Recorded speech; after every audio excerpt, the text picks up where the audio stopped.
Choking, also known as foreign body airway obstruction, can occur when a solid object, such as a piece of food or a small object, becomes stuck in the upper airway.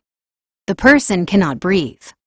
A forceful thrust between the ribs and up into the diaphragm can pressurize the air in the chest and pop out the obstruction.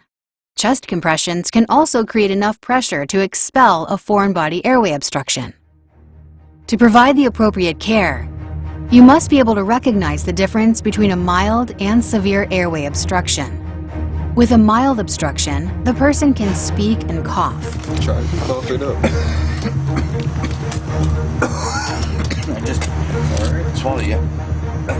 They may wheeze between coughs. A mild obstruction is typically cleared naturally by the person through forceful coughing. If the person can inhale and exhale, encourage the person to continue coughing.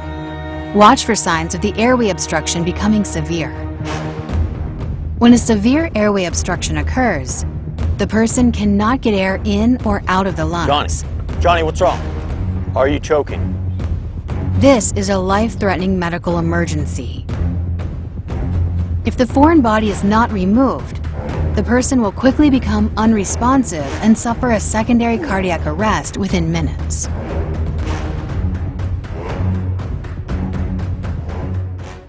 Signs of a severe airway obstruction include the inability to speak, a weak cough, or no cough at all. The person may make a high-pitched noise when trying to inhale or make no sound at all. They may hold their hands to the throat. Ask, are you choking? Are you okay? Are you choking? Can I If help? the person nods yes or is unable to speak or cough, act quickly.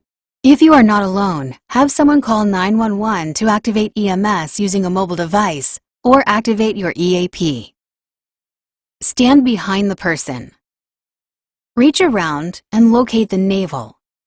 Make a fist with the other hand and place it thumb side against the abdomen, just above the navel and below the ribs.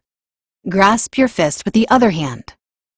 Quickly thrust inward and upward into the abdomen. Repeat. Each thrust needs to be given with the intent of dislodging and expelling the object. Continue until the person can breathe normally or becomes unresponsive. If the object is expelled and there is a good air exchange, encourage the person to be seen by a healthcare professional. Infrequent but serious complications from abdominal thrusts can occur.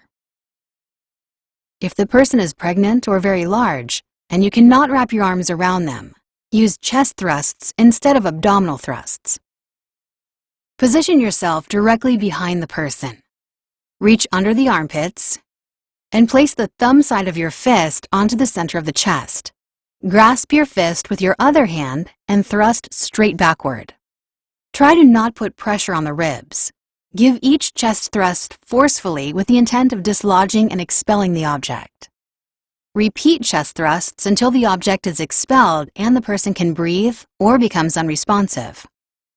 If the person becomes unresponsive, call 911 to activate EMS using a mobile device or activate your EAP if you haven't done so already. After activating, and unless they are readily available to you, send someone to get the first aid kit and AED. Assess breathing for no more than 10 seconds. If the unresponsive person is not breathing normally or only gasping, remove any bulky clothing from the person's chest and immediately start high-quality CPR, beginning with chest compressions. Before opening the airway to provide rescue breaths, open the person's mouth wide. Only if you see an object, remove it with your fingers. Continue until another CPR provider, someone with more advanced training, or EMS providers arrive and take over, or until the person starts breathing, moving, or reacting in other ways.